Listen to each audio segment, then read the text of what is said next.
Ya, terus tafsir Ibnu Katsir halaman 365 juz sekawan.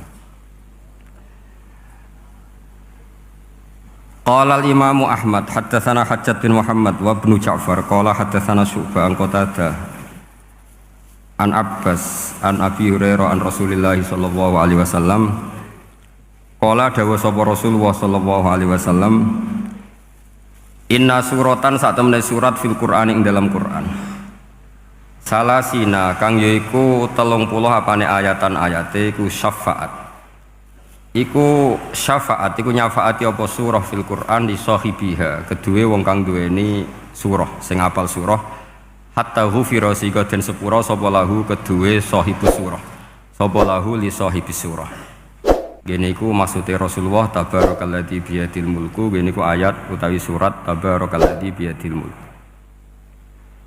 Rawang riwayatnahu ing hadal hadis sapa ahli sunan al-arba'ah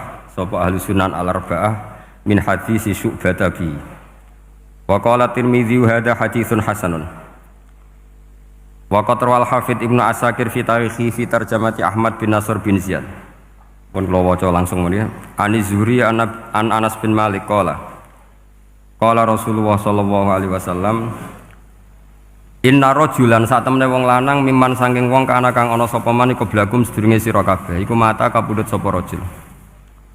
Wale salan ora ana iku ma'hu setane rajul waseun perkara min kitabillah saking kitabillah illa tabaraka kecuali surat tabaraka. Falam mawdi'a mongko semangsane den salekna sapa rajul fi khufratihi dalam kuburane rajul ata mongko teka ing rajul sapa al malaku malaikat. Fasarat mongko maju yang frontal wong Arab nak darani thawrah. Apa asuratu surah fi wajhi dalam wajah rajul atau fi wajhi ing dalam wajahe al malak. Fi wajhi ing dalam wajah al malak faqala mongko dawuh sapa malaikat al malak laha li surati tabarok niki ngangge muannas innaki min kitabillah. Innaki sak temene sira min kitabillah saking kitabe Allah wa ana uta ingsun akrahu iku ora seneng ingsun Musa ataki ing ngeleki kowe. Wa inilan sak temene ingsun la amliku ora miliki ingsun laki maring sira wala lahulan ora maring hadar rajul wala li nafsi dzarra wala nafa. Fa in aradti mongko lamun ngarepno sira hada ing iki bihi fantoliki mongko budhalono sira ila rabbi tabaraka wa taala fasfailah. Mongko nyafaati sira surat tabarak lahu li hadar rajul. Fatantoliku mongko budhalan sapa rajul ila rabbi maring Allah taala. Fatakulu mongko dawuh sapa surat tabarok ya rabbi inna fulanan amida inna fulanan sak temene fulan amida nejo sapa fulan ilaya maring ingsun mimbaini kitabika saking sekian tulisan-tulisan kitabe jenengan fata'allamani mongko belajar sapa fulan ni ing ingsun wa ta'ala lan maca sapa fulan ni ing ingsun afatuhrikuhu anta ana ta ngobong panjenengan hu ing fulan antaya panjenengan binari kelawan neraka wa tu'adzibu lan nyiksa panjenengan hu ing fulan ta wa ana hale te ingsun fi jaufi ing dalem jerone fulan fa ing kuntamu kelamun ana sapa jenengan fa'ilan dat sing lampahi penyiksaan zaka ing mengkono-kono at-ta'dzib bihi bi fulan famhuni mongko kula aturi menghapus panjenengan ingsun min kitabika saking catetan kitabe panjenengan.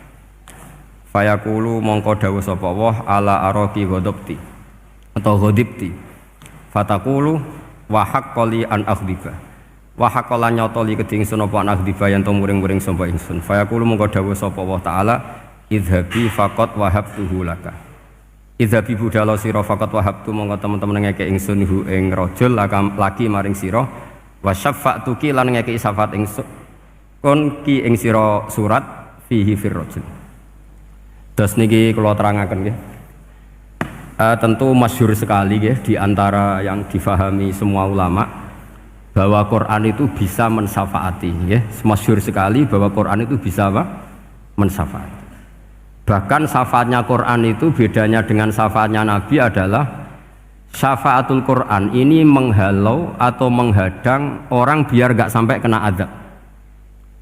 Tapi kalau syafaatnya selain Quran itu yang sudah kena azab diambil dari azab itu. Nah, dalu niki kula kepengin matur teng jenengan sedanten karena niki lami sekali saya kaji bahwa malaikat, nggih malaikat sinten mawon itu juga kena konstitusi aturan fikih. Jadi kalau kita sebagai manusia wajib menghormati orang hafal Quran, nggak boleh nyadui wong hafal Quran, nggak boleh ngidoni wong hafal Quran, maka malaikat juga kena aturan yang sama.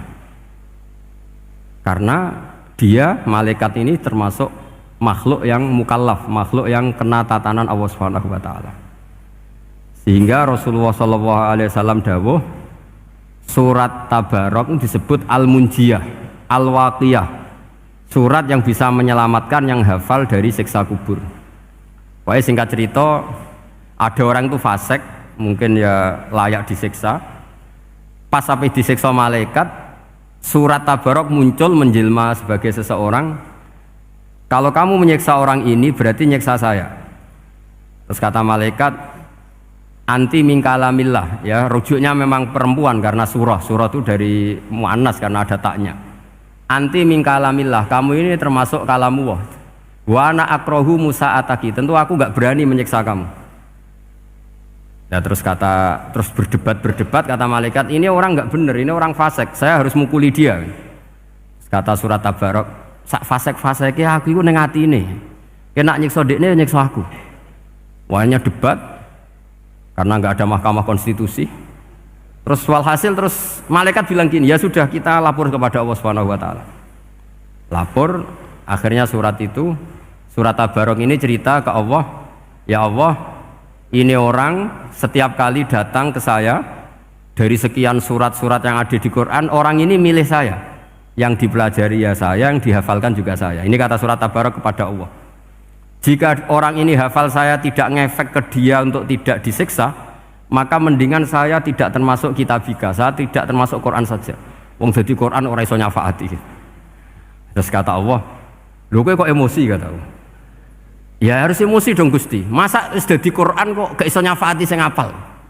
Terus kata Allah, wis pek aman. Makanya terus banyak orang ngapalkan surat Tabarok. Ya ini sekaligus ijazah nih. Untuk meradam kemarahan malaikat niku apal surat Tabarok. Syukur-syukur apal 114 surat. Oh niku malaikat sinten mawon pun kena nih. Cukup apal Tabarok. Sehingga adatnya orang-orang Jawa selain apal Yasin itu apal Tabarok. Nah saya itu lama sekali mempelajari bab ini. Ternyata di antara pokoknya itu satu, karena malaikat itu kena aturan fikih. Nggih imut nggih, malaikat itu juga kena aturan fikih. Jika orang hafal Quran itu haram disadui, kita haram menghinakan, maka malaikat juga kena aturan tidak boleh menghinakan orang yang hafal Quran. Dan alhamdulillah di banyak surahul hadis, hafal Quran itu maknanya tidak harus hafal semuanya. Orang boleh hanya hafal Tabarok, boleh hanya hafal Waqiah. Itu kalau kamu hafal betul, surat ini juga bisa berdiri sendiri mensyafaati Anda. Kayak ini surat Tabarok, beliau matur kepada Allah Subhanahu wa taala. Redaksinya gini, inna fulanan amida ilayya min baini kitabika fata'allamani wa ta'alani. Jadi dari sekian surat yang ada di Quran, orang ini selalu milih saya ya Allah. Jadi gampangannya surat Tabarok, wong saya diprioritaskan orang ini kok saya dingin-dingin saja ketika mau jenengan siksa, ini enggak fair. Apa gunanya saya sebagai kalamullah, sebagai kalamuka ya Allah, kemudian tidak ngefek kepada orang ini. Akhirnya walhasil sama Allah surat Tabarok diberi hak syafaat. Makanya akhirnya semua ulama ijma yang bisa mensyafaati itu adalah satu Quran, dua Rasulullah SAW, ketiga orang-orang soleh dan seterusnya. Tapi yang penting dari ngaji ini adalah bahwa malaikat itu kena konstitusi. Makanya saya punya ijazah untuk jenengan. Malaikat itu bisa diteror, sampean tenang saja. Malaikat itu bisa diteror, bisa dibully. Masyhur itu di cerita Nurul Dzulam, karangannya Senawawi. Sayyidina Ali yang mbahnya Habib Ali ini, Sayyidina Ali bin Abi Thalib. Ya jadi Rasulullah kita tahu punya menantu yang top alim alama namanya Sayyidina Ali. Sayyidina Ali ku yang menuso. Jadi dekne ku iseng kepengen roh Umar ku wedi. Mergo mangkel. Wong kok ning donya anggere wong tau disentak iku kepengen roh Umar disentak. Wong sak urip-uripe nyentak wong. Walhasil Sayyidina Ali ketika Umar wafat, beliau berdoa, ya Allah saya beri kasaf supaya ngerti Umar sing mletene ngono anggere wong disentaki wani gak nyentak mungkar nakir. Mau itu tok tujuannya. Nah, karena Sayyidina Ali itu orang yang luar biasa, walhasil dituruti mbek pangeran kasaf. Wasep melihat Mungkar Nakir datang itu matanya kalkidril ghali kayak apa panci yang menganga. Seru. Umar baru bangun dari kubur.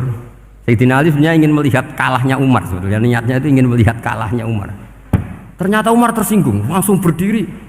Hei malaikat, kamu itu harus punya akhlak. Kamu tahu saya siapa? Saya ini temannya kekasihnya Allah.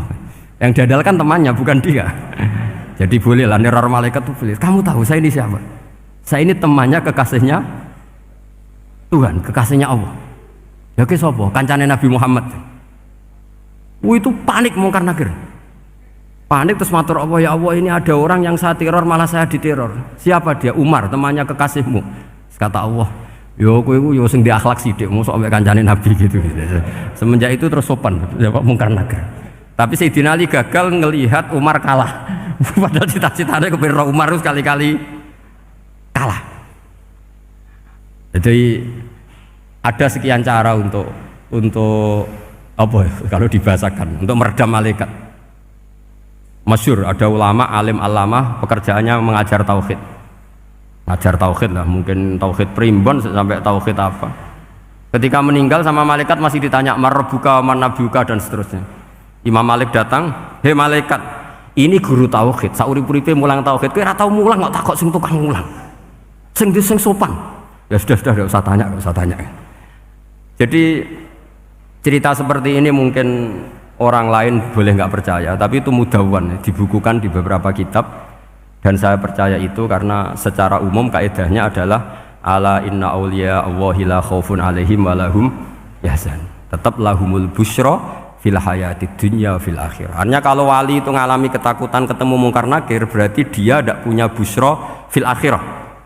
Padahal para wali ini dijamin punya busyra, mendapatkan gembira di dunia juga mendapatkan gembira di akhirat.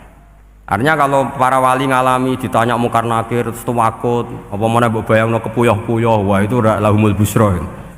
Jadi makanya zaman nanti kalau ditanya Mungkar Nakir, marbuka, saya guru tauhid. Ngajar di Qudsiyah kelas 6. Wah, harus jelas. Saya kalau ditanya juga gitu, saya guru Minhajul Abidin, ngajar di Habib Ali gitu. Minhajul Thalibin, harus jelas. Kalau Pak Najib lebih gampang, ketua menoro. Lebih gampang lagi. Enggak apa-apa. Kalau karena malaikat itu ternyata mukallaf itu kena aturan hukum. Enggak boleh dia selonang-selonong. Kena aturan hukum. Makanya fa inna Allah ta'ala la yu'adzibu qalban wa al-Qur'an. Allah tidak akan menyiksa hati yang ada di Quran. Kalau orang hafal Quran sampai mati, artinya dia membawa Quran.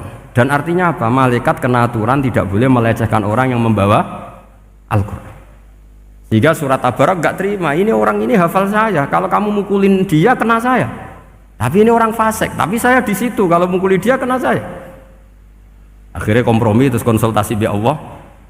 Akhirnya dibenarkan surat Tabarak. Ya, terus ini sudah clear ya, lolos ya, Mungkar Nakir lolos, baru kayak surat Nabi Tabarak. Mungkin-mungkin buatan dites malih, nak dites malih ndredeg keliru ribet.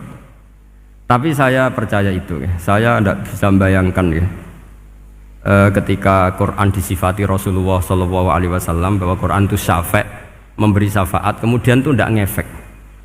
Saya itu keberatan sekali. Begitu juga apalagi ya, misalnya Rasulullah disifati akrobin nas, ahabbin nas ilallah, kemudian tidak ngefek bisa memberi syafaat. Itu tidak fair. Pasti orang-orang dekatnya Allah ini bisa memberi apa? Syafaat. Karena status kedekatannya Rasulullah SAW diantaranya adalah hak memberi apa? Syafaat.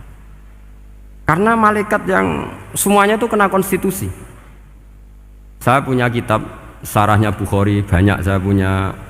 Itu diantaranya riwayat dari Ahlul Bait, dari Sayyid Ali Zainal Abidin Anil Husain an abihi an Rasulillah SAW. Itu riwayatnya adalah ketika nanti di mahsyar itu ya tidak usah kamu bayangkan ya, karena ini bila kaifin walan hisorin, itu Nabi diantara Jibril dan Allah. Kemudian tentu yang akan masuk surga itu orang-orang yang sudah jelas surganya, kayak para nabi, para wali, para habaib, para orang-orang pilihan, itu jelas surganya. Tapi apa yang terjadi? Allah itu ya tentu Allah zat yang maha tahu, sudah sangat tahu. Itu Nabi usulnya itu hanya satu. Ai Rabbi. Saya masih hafal teksnya. Memang tak hafalkan karena ini tak mau tak pakai senjata untuk ketemu para malaikat. Bukan ya Rabbi, kalimatnya ai Rabbi. Ai Rabbi ibaduka abaduka fi atrofil ardi. Lho Gusti, yang nyembah jenengan bukan hanya orang Kudus tok, bukan orang Menara tok, bukan madrasah-madrasah elit tok, bukan sekolah-sekolah Unggulun tok. Banyak orang yang di tengah hutan juga nyembah jenengan. Banyak orang yang kerja di Korea juga nyembah jenengan. Banyak orang dengan segala kemiskinannya juga nyembah jenengan. Tidak hanya orang-orang mainstream ini yang nyembah jenengan. Akhirnya Allah ini terus nyari orang-orang yang nggak jelas alamatnya, nggak jelas statusnya, tapi di hatinya hanya masih nyembah Allah Subhanahu wa Ta'ala. Ini termasuk berkah dari rahmatnya Rasulullah Shallallahu Alaihi Wasallam. Jadi nanti yang jelas ya tentu akan dapat surga karena posisinya jelas.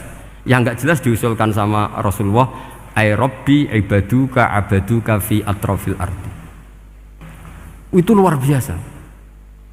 Saya pernah ke Korea itu haru karena di sana ya ada yasinan, ada dibaan. Padahal kerja di negara ateis. Itu kalau mereka sholat, itu nyuri-nyuri waktu makan, sholatnya itu di kamar mandi.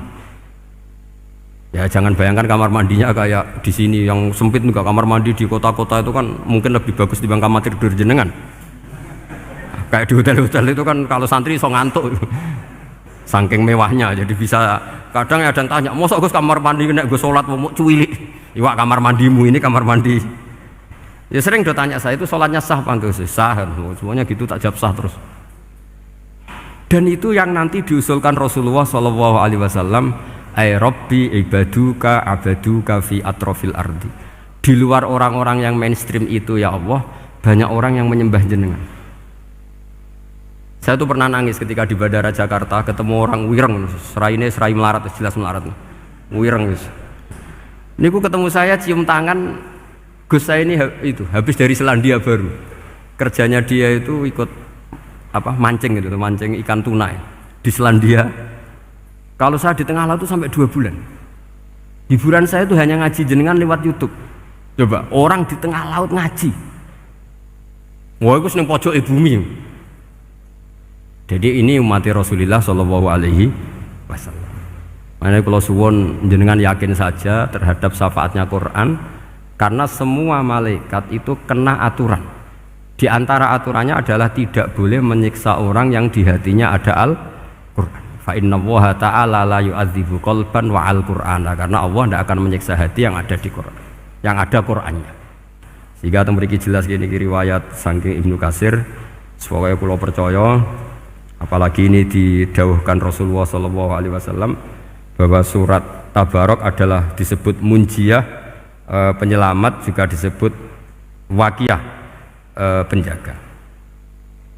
Lalu biasanya orang-orang yang nggak percaya syafaat itu pertanyaannya adalah, kan manusia itu wa alaisa lil insani ila masa'a, manusia itu hanya bisa membawa bekal apa yang pernah dilakukan.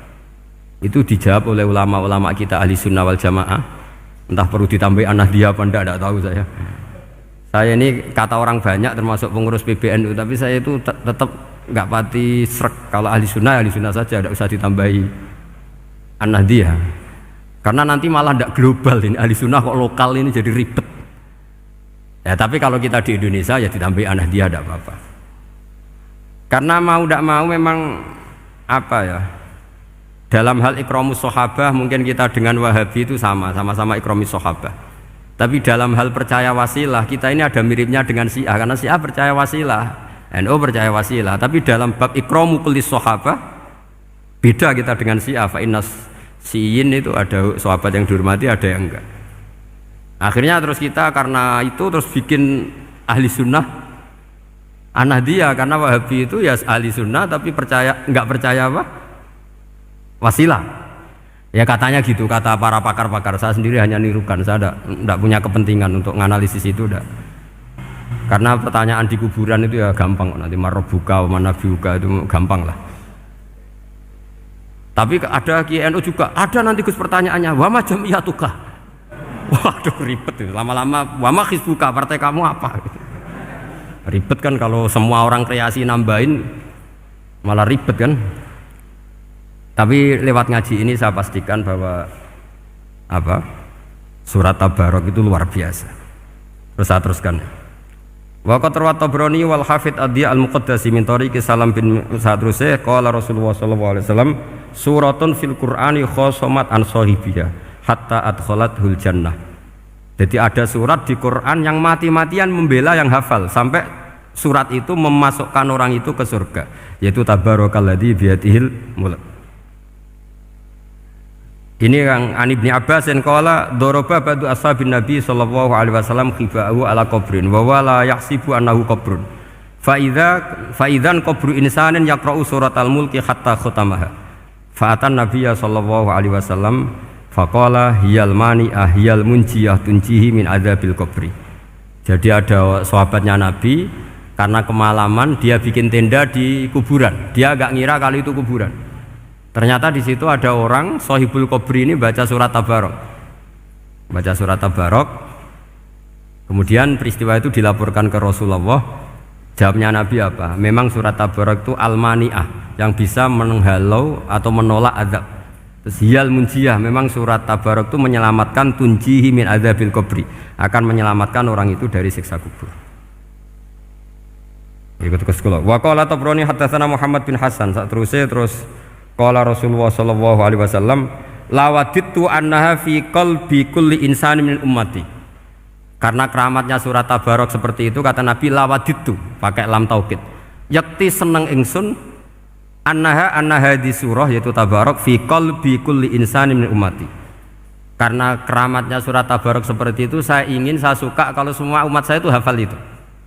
Nah, alhamdulillah barokahnya didikan para kiai, para guru, hampir semua kita ini hafal surat Tabarok. Daripada yang kampanye harus hafal Quran semua, ya sudahlah, ini al-maisur la yaskutubil ma'sur atau ma la yudraku kulluh la yudraku kulluh. Jadi saya itu punya santri orang Sulawesi. Itu dulu guru gitar. Santri di Jogja, dia dulu sekolah kesenian di Jogja terus jadi guru gitar. Saya ini kan kiai fikih. Saya mazhabnya sama dengan Pak Najib, termasuk ngaramkan gitar saya ini. Mau tak haramkan kok ragilem ngaji malah ribet, tak halal ngomong gitar kok tak halal. Semeneng ae. Saya niru Mbah Mun, nek ono jawabane semeneng gak. Ya takok kadang, Gus, main gitar hukumnya piye? Kurang pegawean tak jawab. Halal tak haram, Gus? Kurang pegawean sejelas. Halal haram tak kok ribet. Tapi yang unik dari itu apa? Tiap tahun Beb itu datang ke saya setor surat Tabarok. Kadang ya setor 5 ayat, 20 ayat, sampai khatam. Naik pesawat dari Sulawesi. Gara-gara ngaji saya, sudahlah Gus, sementing aman. Jadi aku ning donya wis main gitar saenakku, nak gak apal Tabarok bahaya gitu. Dia ngapalkan, apal betul. Sekarang kemarin setornya khatam. Ya hanya untuk ngelawan malaikat saja itu, untuk ngelawan malaikat itu. Saya kok tertarik gitu. Lah yang repot saya, Beb, saya kiainya ngajarkan itu tapi lupa ngajarkan haramnya yang gitu-gitu.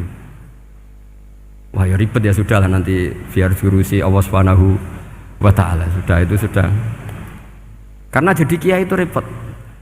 Saya pernah, Beb, tanggal 1 Syawal itu punya teman zaman di Sarang.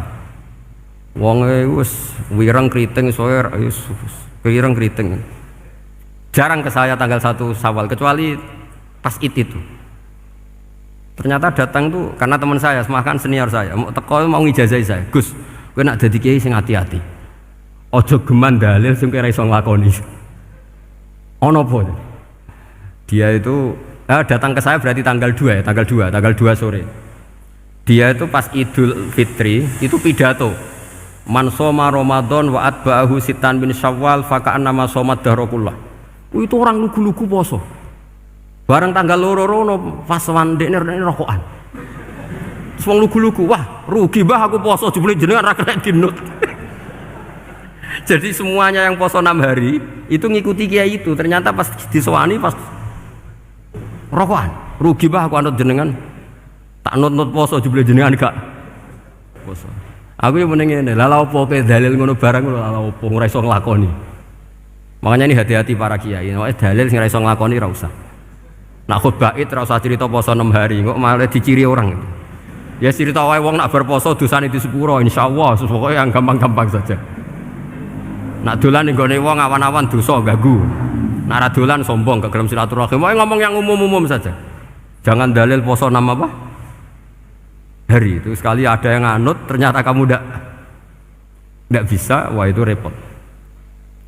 Ya jadi saya berharap sekali keyakinan guru-guru kita bahwa Al-Qur'an mensyafaati itu kita terima. Kita terima an ilmin wa an bayinatin wa an hujjatin. Kita bukan sekedar terima karena itu dawai guru enggak, tapi satu bayinah. Yaitu logikanya adalah malaikat itu mukallaf. Mukallaf itu kena aturan hukum.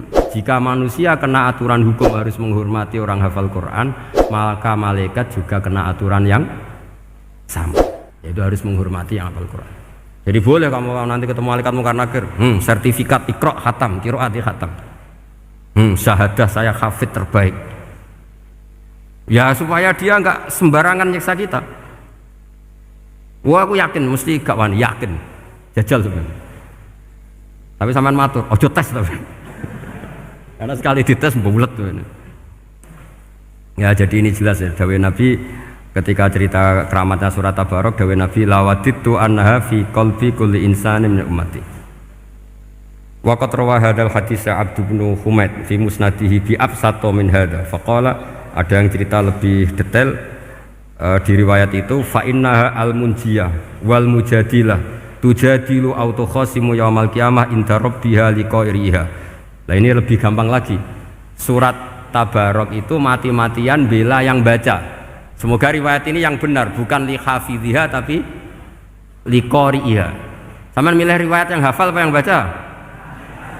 Baca apa hafal? Baca apa hafal? Korupsi kabeh guys. Jadi ada riwayat itu tujadilu autu khasimu yaumal qiyamah inda rabbiha liqari'iha. Bagi yang baca tidak harus hafal. Wa tatlubulahu ayun jiyahu min adzabin nar wa yunjiya biha utawayan sahibaha min adzabil qabri. Jadi surat ini akan mati-matian bela yang membaca. Tadi kan riwayatnya hafal, jadi saya terjemah hafal terus. Akhir-akhir kok ada diskon cukup baca ya ini tak ganti karena ini demi jenengan tak cari riwayat paling gampang. Sebetulnya ini enggak etis kayak ilmu pesanan. Ya tapi ya sudah memang ada riwayat liqariha. Akhirnya Nabi ya lagi-lagi menutup dawe lawaditu annaha fi qalbi kulli insanin min ummati. Saya suka lawaditu itu pakai lam li taukid itu. Lawaditu annaha fi qalbi kulli insanin min ummati. Tapi saya suka sekali kalau itu ada di hati semua umatku. Artinya gini, dari sekian riwayat sebetulnya itu kuat riwayat yang hafal. Karena Nabi selalu menutup dengan ngendikan saya suka kalau itu ada di hati, selalu ada di hati. Itu artinya hafal apa baca? Loh menengah sampe pucat kandhani kok angel teman. Hafal apa baca? Lawaditu annaha fi qalbi kulli insanin min ummati. Itu hafal apa baca? Hafal. Ya berarti hafal. Ini yang hafal Tabarok berapa? Semua ya? Hafal semua? Aman berarti, no? Jadi kulo niku gak ada kitab banyak tentang usul fikih. Sebetulnya kepentingan saya itu bukan masalah usul fikihnya, tapi kepentingan bahwa konstitusi ilmu, saya ulang lagi konstitusi ilmu yang difahami ulama ummati Rasulullah sallallahu alaihi wasallam itu ternyata fa innahu ta'ala bahabihim al malaikah. Allah itu bangga sekali dengan para malaikat. Makanya kamu harus ngaji usul fikih, ngaji apa saja. Karena malaikat itu tidak bisa mikir gak jenengan, yang bisa mikir itu jenengan. Sehingga ketika presentasi cara bahasa sekarang, termasuk keramatnya Imam Amudi, itu ada cerita ini ada di Nailul Ma'mul karangannya Syekh Mahfud At-Turmusi. Imam Amudi itu ulama top, tapi dia ngajarnya itu matematika. Jadi ulama nggak ngajar tauhid, nggak ngajar tarikh, nggak ngajar pesolatan, tapi ngajar matematika. Akhirnya tapi di hatinya ini, makanya ulama itu punya sirri bisirri asrorihim al-fatihah itu ya di sini ini. Di hatinya itu menurut dia ilmu paling efektif untuk menjelaskan logika tauhid itu ya matematika. Singkat cerita, ketika ketemu para malaikat, ngendikan ya Allah, ya Amudi, kenapa kamu sering belajar matematika? Li tauhidika ya Rabbi, supaya saya mentauhidkan engkau. Ajari para malaikat. Jadi malaikat dipanggil semua sama Allah. Hei waya malaikat, hei para malaikatku, dengarkan kajian Imam Amudi. Dengarin semua. Dia nerangkan di bor hanya sedikit. Nisbatus naini wa arba'atin wa khamsin sampai terus ilal wahid, semuanya nisbatul far'i ilal asli. Wes aku gawe angka cek 1 juta cek 1 miliar, tetep awalnya iku siji. Mbok donya jumlahe cek alam galaksi cek planet wes santek. Tetep asal usule siji. Kabeh iku pengembangan nisbatul far'i ilal asli. Liyane zat sing wahid iku kabeh far'un, cabang mintil kal wahdah. Malaikat manduk-manduk kabeh ya, kabeh ku kok Allah. Jadi angka sebanyak apapun itu ya nisbatul far'i ilal asli. Jadi 2 ya enggak asli, yang asli 1. 5 ya sama, 1 miliar ya sama, 1 triliun semua. Berapapun jumlahnya bilangan, semuanya adalah far'un minal wahid. Terus kata Allah, "Oh iki lho ulamaku pinter tenan nerangno tauhid." Nah, malaikat kan monoton. Pokoknya wiridan sudah gitu dok. Akhirnya, padahal malaikat ini pernah nggak terima ketika ulama itu masuk surga duluan, karena kan wiridan ini lama malaikat. Tapi ternyata apa? Kata Allah, kowe wiridan terus wajar gak di nafsu. Manusa tak kei nafsu jek eling aku. Akal terbaiknya dipakai untuk saya, kata Allah, yaitu untuk litauhidi, untuk mentauhidkan saya. Itu Imam siapa? Amudi. Jadi dia, terus saya punya kitab, pernah ngaji sama Mbah Mun, namanya kitab Al-Husunul Hamidiyah. Itu ada ulama, itu ahli gambar ya gambar. Kitab itu bergambar. Kadang gambar wet, kadang gambar wedhus, pokoknya kitabnya gambar. Tapi wong keramat. Dua kitab gambar tapi hawane hawa tauhid. Nah, sampean kan enggak ngarang kitab primbon. Donga mahabbah. Lah ndekne dhewe Joko Tuwa kok ngijazahi mahabbah. Lucu kan. Ana kiai fakir jal ijazah jal rezeki yo ngijazahi udah ndekne dhewe. Fakir. Lha sing repot meneh. Wong ndekne dhewe ra cerdas ngijazahi ilmu laduni. Ribet Mas. Wong ndekne dhewe ra cerdas ngijazahi ilmu napa? Ternyata di akhir kitab itu dijelaskan gini. Fa inna hadhihi suwara, semua gambar ini awaluha min nuqtah wahidah. Awalnya adalah dari 1 titik. Jadi famadarul wujud adalah an-nuqtah, 1 titik. Nuqtatul wujud yaitu Allah Subhanahu wa taala. Mbok kowe gambar seruwet apapun. Wis aku gambar benang paling ruwet sing ra iso diurai. Awalnya 1 titik apa 2 titik? 1 titik. Makanya masyhur dalam dawuh para ulama, Quran dikumpulkan di surat Fatihah. Surat Fatihah dikumpulkan di Bismillah. Bismillah dikumpulkan di titiknya ba.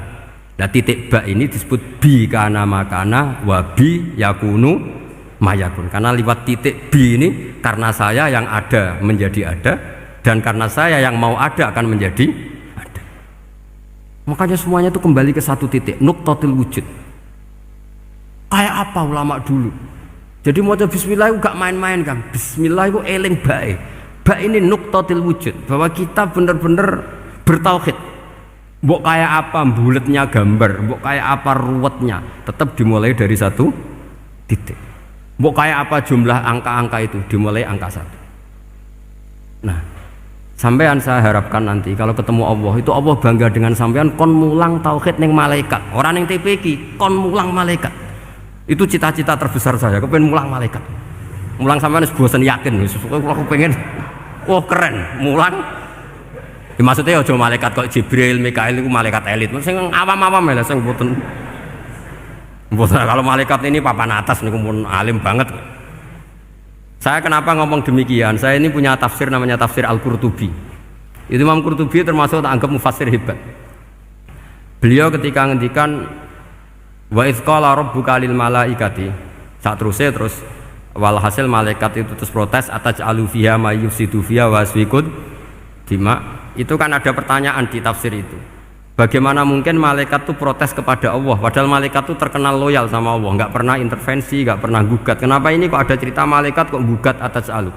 Jari Imam Qurtubi, hum awamul malaikah, itu awamnya malaikat, bukan yang kayak Jibril, Mikael. Itu malaikat-malaikat yang nggak ada namanya, awam. Jadi jangan bayangkan yang protes itu kayak malaikat Jibril. Jadi harus dibedakan. Nah, saya ya tentu kalau ngajar malaikat ya milih yang ini, yang nggak jelas namanya ini sudah. Kalau Jibril ya nggak mungkin diulang dong, sing nggawa wahyu. Apa alam Quran itu sepiro? Aku sing nggawa Quran ribet kan malah. Lah nek Israil mbok ulang tersinggung dipletet lah sepuntas malah ribet. Mikael mbok ulang tersinggung kira di donasi bagian duit dan bagian rezeki. Ribet. Wis mulang malaikat sing awam. Saya itu termasuk hilang iskal saya, janggal saya karena tafsir Qurtubi. Dulu saya itu iskal. Mau malaikat kok ngevaluasi kebijakan Allah itu artinya kan gini. Ya Allah, engkau mengangkat Adam sebagai khalifah. Padahal potensi Adam itu adalah ifsad. Ya, ataj'alu fiha ma yufsidu fiha wasfikud dima. Kata malaikat, wa nahnu nusabbihu bihamdika nuqaddisu lak. Itu kan paradok, kalimat yang paradok. Paradoknya begini, ya Allah tolong evaluasi engkau ngangkat Adam sebagai khalifah. Potensi Adam adalah merusak bumi. Wa nahnu nusabbihu bihamdik, kita ini selalu mensucikan engkau. Loh, itu kan paradok. Kalau mereka mensucikan Allah, artinya mensucikan juga min ihtimalil khata'. Mensucikan bahwa Allah itu tidak mungkin salah. Lah ini bilang mensucikan kok. Saya mensucikan engkau Gusti, tapi kok dalam hal ini kok kayak jenengan itu salah gitu. Wong karwan Adam kok mbok angkat. Makanya Allah duka. Wong kowe ku jare maca tasbih kok ngevaluasi. Ya kan maknanya mentasbihkan Allah apa? Mensucikan dari semua kesalahan, kekurangan. Nah, ini bilang baca tasbih kok nganggep Allah itu perlu dievaluasi kebijakannya. Tolong pikir ulang Gusti. Mungkin jenengan kurang detail kan kayak gitu. Akhirnya Allah tersinggung. Masyhur itu di tafsir-tafsir. Meskipun tafsir itu sebagian Israiliyat, yang keterusan itu rodok Israiliyat, tapi cara kula rodok setuju, Israiliyat yang rodok-rodok gitu. Itu kan masyhur itu. Akhirnya, lah apa alasannya Adam kok salah? Bani Adam tentu akhirnya Adam ini kemudian terganti ke Bani Adam. Dan itu jadi perdebatan ahli tafsir. Apakah dhamir itu harus kembali ke asal? Apa boleh ke pengembangannya? Misalnya Adam itu kan di situ disebut ataj'alu fiha may yufsidu fiha wasfikud dima. Padahal Adam yang nabi ini enggak pernah yusfikud dima. Enggak pernah yufsid fil ardi, juga enggak pernah wasfikud dima. Ya, saya ulang lagi, Adam yang nabi itu kan enggak pernah ngalami ataj'alu fiha may yufsidu fiha wasfikud dima. Berarti Adam ini nanti yang nakal, yang sampai senang pertemuan darah itu Adamnya apa anaknya? Anaknya kan? Itu jadi perdebatan ahli tafsir. Walhasil singkat cerita, malaikat ini tidak salah. Nyatanya kita tahu kan perang di Irak, di Syria, perang zaman Belanda, Bani Adam itu senang safkud dima. Tapi ternyata malaikat ini ditegur sama Allah. Yusbiya manusia itu salah itu duwe nafsu. Kowe bener mergo ora tak kei nafsu. Masyhur terus dicerita Israiliyat itu ada malaikat, nggih jajal Gusti. Jajal tenan dikei nafsu, medun ketemu wong adus langsung merkosa. Gaweanan sih, ora kenalan sih. Terus dari Allah, wah lumayan menungso ana mukadimah iki awur-awuran ae. Walhasil terus malaikat ape terbang enggak bisa. Ini kata cerita Israiliyat, kamu harus menentang cerita ini. Tapi saya setuju. Singkat cerita, pertanyaannya adalah, mungkinkah malaikat melakukan kesalahan? Padahal termasuk salah adalah protes kepada Allah Subhanahu wa ta'ala. Itu dijawab oleh Imam Qurtubi, hum awamul malaikah. Itu awamul malaikat. Jadi kita harus membedakan malaikat yang papan atas, yang ashos. Kalau dalam tafsir modern disebut malaikat sing ashos, kayak Jibril, Mikail. Ada malaikat awam. Nah, yang awam ini ya biasa, yang bilang qalu ataj'alu fiha ma yufsidu fiha wa yasfikud dima. Wa nahnu nusabbihu bihamdika nuqaddisu lak. Itu kan paradok.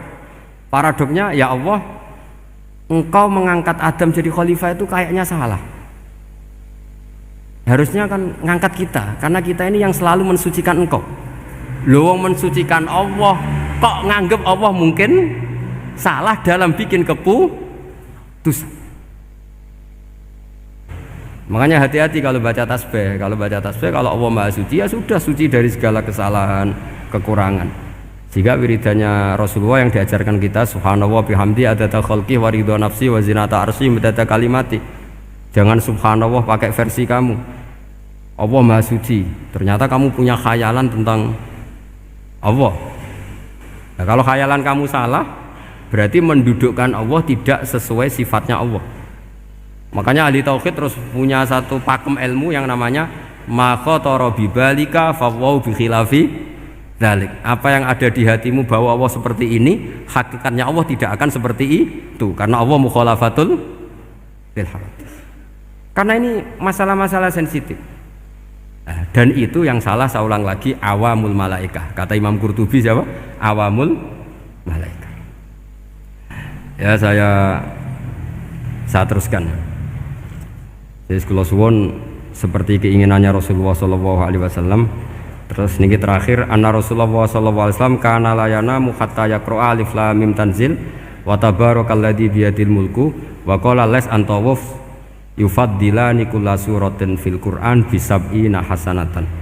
Jadi di antara kelebihannya surat Tabarok adalah mengungguli umumnya surat dengan kelas 70 kali derajat. Jadi keunggulannya surat Tabarok itu bisab'ina darajah di bawah surat-surat yang lain. Sudah, ini surat Tabarok agak panjang.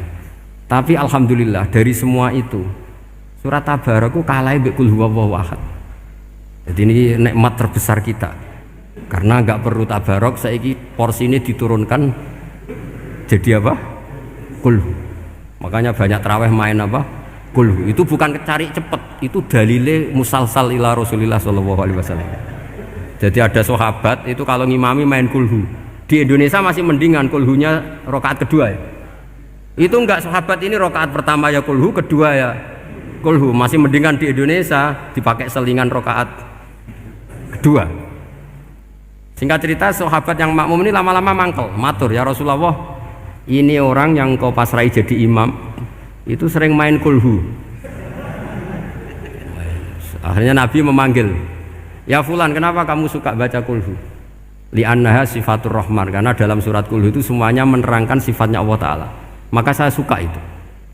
Nabi saat itu juga dapat wahyu, ya Muhammad, kasih tahu orang itu, inni uhibbu, saya suka dia karena dia suka kulhu.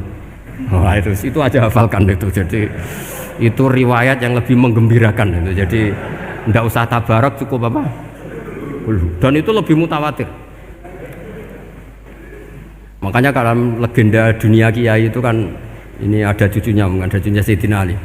Itu siapa yang bisa khatam Quran sekian menit, yang menang Sayyidina Ali ya, karena baca kulhu sampai 3 kali, yang dianggap takdilul Quran, sudah sama dengan baca Quran.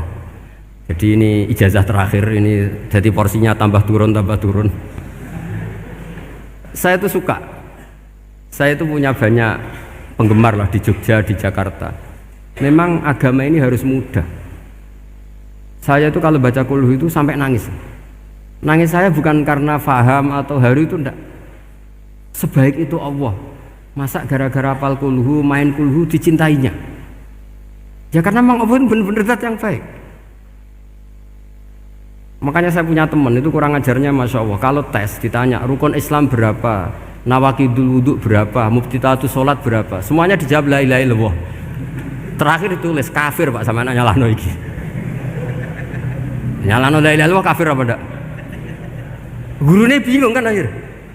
Di ek iku la ilaha illallah kok di ek. Akhirnya bocah diceluk, "Cung maksudem piye? Mun sampean wani ngeek Pak, kafir Pak." Akhirnya sugahno ribet-ribet. Pertanyaan apa saja? Ma mubtilatus sholat la ilaha illallah. Nah gitu wudu ya. Tapi jangan tiru lho. Lah gurune kok pengen ek wani kafir. Siapa yang berani ngeek la ilaha illallah? Ya ana meneh sing buweling. Sanging belinge disurati wong tuane.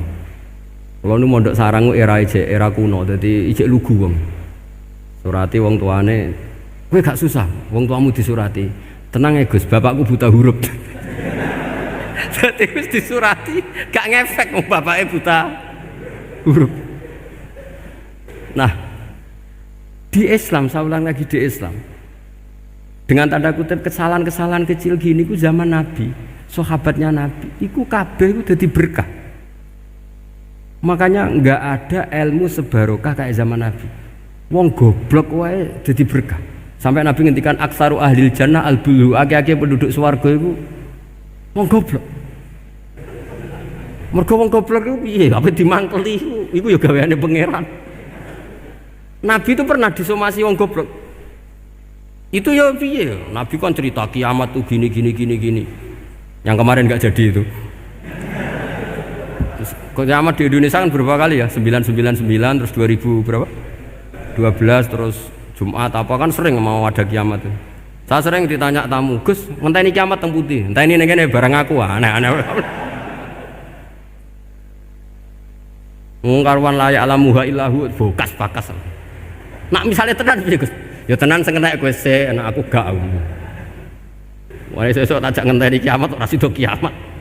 Aneh-aneh. Saya ulang lagi. Ketika Nabi cerita dasarnya kiamat itu sahabat itu enggak mikir. Padahal mereka orang-orang pinter. Si mikir wong desa, Mas. Ya Rasulullah mata sa'ah. Engkau itu cerita kiamat terus tapi enggak jelas tanggalnya. Lalu itu kapan? Wah, kaget sahabat. Oh, pinter juga. Kalau cerita itu ada tanggalnya dong. Ini kan cerita terus tapi nggak jelas tanggalnya. Apa diamuk wong desa? Ora diamuk mangkelno. Nabi meneruskan tentang ahwalil kiamah, masih nerangkan ahwalil kiamah. Dibaleni lagi. Ya Rasulullah mata sa'ah. Lalu kiamat itu kapan? Ini kalau ijazai, jadi bodoh tapi untuk ridhanya Allah Ta'ala pun. Kalau lah kadang jadi wong pinter gak nyesal. Ribet. Kongkonan ini, kongkon Pak Najib barang ini akhirnya gara-gara pinter. Padahal engkau ya wong bodoh lah mlebu swarga, ribet kan? Direwangi dadi wong alim, sebelum kok wong bodone ya melok mlebu swarga. Wong gelombang kedua itu pengumumannya siapa pencinta Nabi, pencinta wong alim masuk swarga. Yang pertama seleksinya agak ketat, yang kedua itu ya muhibbin mun cukup mun. Jadi sebenarnya swarga ya ketemu wong ra jelas-jelas nih. Wah repot ya.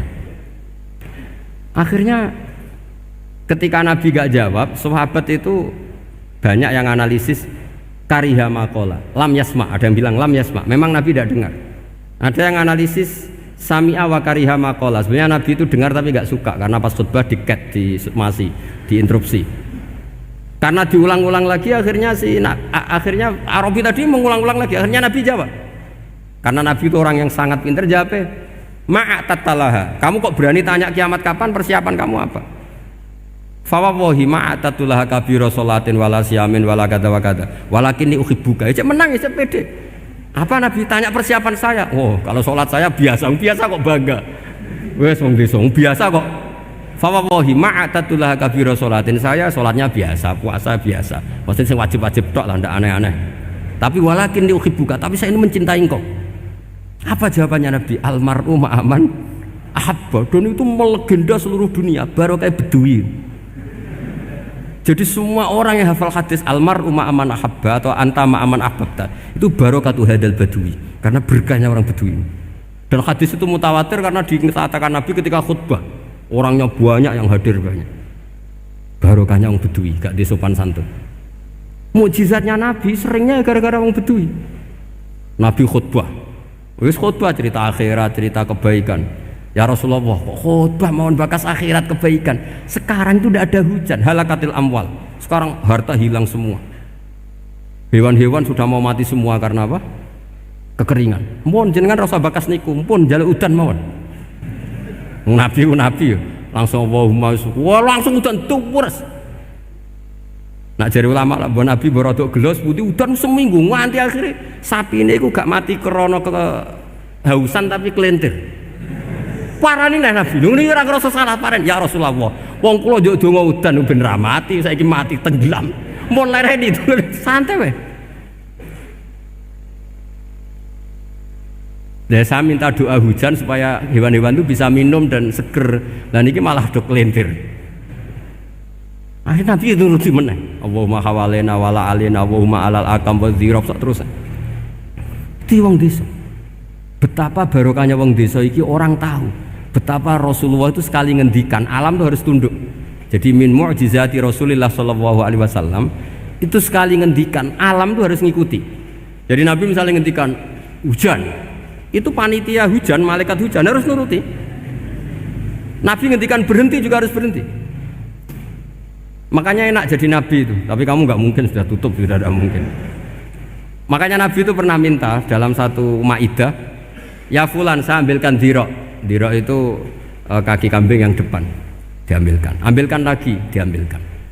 Ambilkan lagi, ya Rasulullah, bukankah kambing hanya punya dirok dua, kaki depan dua? Andaikan kamu bilang iya, maka akan selalu ada dirok selagi aku minta-minta. Karena alam ini akan mengikuti. Jadi Nabi misalnya mau dahar gitu ya, kok Nabi ngendikan, ya Jabir, ini jangan kamu entas, yang entas harus saya. Ini cukup untuk makan orang banyak. Nabi sekali ngendikan cukup. Nasi ini punya konstitusi, harus cukup. Karena Nabi ngendikan cukup. Itu hebatnya Nabi. Beliau punya spesial. Alam ini harus nurut sama beliau. Makanya disebut wadhabu wal ghazala yasadani laka birrisalah. Semuanya itu harus tunduk. Nah, akhirnya syafaat-syafaatnya Nabi itu gara-gara wong desa-desa. Saya itu pengagum wong bodoh ya, termasuk hadisul Arabi tadi. Ada orang desa tanya, ya Rasulullah, nanti kalau saya mati itu yang ngisap siapa ya? Allah ya. Wah bagus lah, terus mulai. Barang mulai, abe guyu. Nabi piye karpe? Dipanggil lagi. Ya Arabi, kenapa kamu tertawa-tawa terus pulang? Ya bagus lah kalau yang ngisap Allah. Selama ini hubungan sama Allah saya baik-baik saja. Tapi Nabi muji, faqhu hadzal Arabi. Wis pinter kowe cong. Terus pernah lagi ada orang Bedui tanya, hal yadhakur rabbu ya Rasulullah, apakah Tuhan itu pernah senyum, pernah tertawa? Naam, kata Nabi, ya pernah. Lan na'dima min rabbin yadhaku khairan. Kalau Tuhan pernah senyum, pernah tertawa, wah orang kalau pernah tertawa itu pasti baik. Ya baguslah, enggak apa-apa. Jadi makanya ini unik ya, Islam itu agama yang unik, agama yang berkah, yang alimnya ya ketulungan, yang bodoh juga ketulungan. Karena memang agama ini untuk semua, lil alamin, untuk semua. Maka kata Imam Ghazali, Allah mengutus Nabi itu diutus ke raja-raja, diutus ke pedagang, diutus ke aromil, diutus ke fuqara, diutus ke birokrat, diutus ke apa saja. Ila jami'i sunufin nas, ila jami'i asnafin nas. Bahwa semua yang mengapresiasi kenabiannya Nabi itu mulai raja, pedagang, PNS, birokrat, orang miskin, orang apa saja mengapresiasi dakwahnya Rasulullah sallallahu alaihi wasallam. Al-Fatihah.